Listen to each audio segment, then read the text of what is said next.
भगवान राम जानते थे कि उनकी मृत्यु का समय हो गया है। वह जानते थे कि जो जन्म लेता है उसे मरना ही पड़ता है। यही जीवन चक्र है और मनुष्य देह की सीमा और विवशता भी यही है। उन्होंने कहा, यम को मुझ तक आने दो। बैकुंठ धाम जाने का समय अब आ गया है। मृत्यु के देवता यम स्वयं अयोध्या में घुसने से डरते थे, क्योंकि उनको राम के परम भक्त और उनके महल के मुख्य प्रहरी हनुमान से भय लगता था। उन्हें पता था कि हनुमान जी के रहते यह सब आसान नहीं। भगवान श्री राम इस बात को अच्छी तरह से समझ गए थे कि उनकी मृत्यु को अंजनी पुत्र कभी स्वीकार नहीं कर पाएंगे, और वो रौद्र रूप में आ गए तो समस्त धरती कांप उठेगी। उन्होंने सृष्टि के रचयिता भगवान ब्रह्मा से इस विषय में बात की और अपने मृत्यु के सत्य से अवगत कराने के लिए राम जी ने अपनी अंगूठी को महल के फर्श के एक छेद में से गिरा दिया और हनुमान से इसे खोजकर लाने के लिए कहा। हनुमान ने स्वयं का स्वरूप छोटा करते हुए बिल्कुल भंवरे जैसा आकार बना लिया और अंगूठी को तलाशने के लिए उस छोटे से छेद में प्रवेश कर गए। वह छेद केवल छेद नहीं था, बल्कि एक सुरंग का रास्ता था जो पाताल लोक के नाग लोक तक जाता था। हनुमान नागों के राजा वासुकी से मिले और अपने आने का कारण बताया।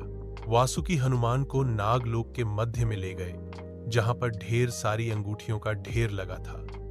वहां पर अंगूठियों का जैसे पहाड़ लगा हुआ था।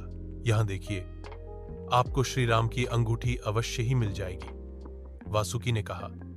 हनुमान जी सोच में पड़ गए कि वो कैसे उसे ढूंढ पाएंगे। यह भूसे में सुई ढूंढने जैसा था, लेकिन उन्हें राम जी की आज्ञा का पालन करना ही था। तो राम जी का नाम लेकर उन्होंने अंगूठी को ढूंढना शुरू किया। सौभाग्य कहें या राम जी का आशीर्वाद या कहें हनुमान जी की भक्ति, उन्होंने जो पहली अंगूठी उठाई वो राम जी की ही अंगूठी थी। उनकी खुशी का ठिकाना न रहा। वो अंगूठी लेकर जाने को हुए तब उन्हें सामने दिख रही एक और अंगूठी जानी पहचानी सी लगी। पास जाकर देखा तो वे आश्चर्य से भर गए। दूसरी भी अंगूठी जो उन्होंने उठाई वो भी राम जी की ही अंगूठी थी। इसके बाद तो वो एक के बाद एक अंगूठियां उठाते गए और हर अंगूठी श्री राम की ही निकलती रही। उनकी आंखों से अश्रुधारा फूट पी। वासुकी, यह प्रभु की कैसी माया है? यह क्या हो रहा है? प्रभु क्या चाहते हैं? वासुकी मुस्कुराए और बोले, जिस संसार में हम रहते हैं वो सृष्टि व विनाश के चक्र से गुजरती है, जो निश्चित है, जो अवश्यंभावी है। इस संसार के प्रत्येक सृष्टि चक्र को एक कल्प कहा जाता है। हर कल्प के 4 युग या 4 भाग होते हैं। हर बार कल्प के दूसरे युग में अर्थात त्रेता युग में राम अयोध्या में जन्म लेते हैं। एक वानर इस अंगूठी का पीछा करता है, यहां आता है और हर बार पृथ्वी पर राम मृत्यु को प्राप्त होते हैं। इसलिए यह सैकड़ों हजारों कल्पों से चली आ रही अंगूठियों का ढेर है। सभी अंगूठियां वास्तविक हैं, सभी श्री राम की ही है। अंगूठियां गिरती रही हैं और इनका ढेर बड़ा होता रहा। भविष्य के रामों की अंगूठियों के लिए भी यहां पर्याप्त स्थान है।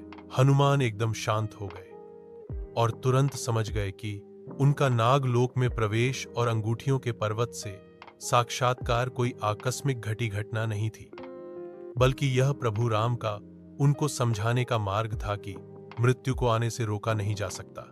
राम मृत्यु को प्राप्त होंगे ही। भविष्य के रामों की अंगूठियों के लिए भी यहां पर्याप्त स्थान है। हनुमान एकदम शांत हो गए और तुरंत समझ गए कि उनका नागलोक में प्रवेश और अंगूठियों के पर्वत से साक्षात्कार कोई आकस्मिक घटी घटना नहीं थी, बल्कि यह प्रभु राम का उनको समझाने पर राम वापस आएंगे। यह सब फिर दोहराया जाएगा। यही सृष्टि का नियम है। हम सभी बंधे हैं इस नियम से। संसार समाप्त होगा, लेकिन हमेशा की तरह संसार पुनः बनता है और राम भी पुनः जन्म लेंगे। प्रभु राम आएंगे। उन्हें आना ही है, उन्हें आना ही होगा।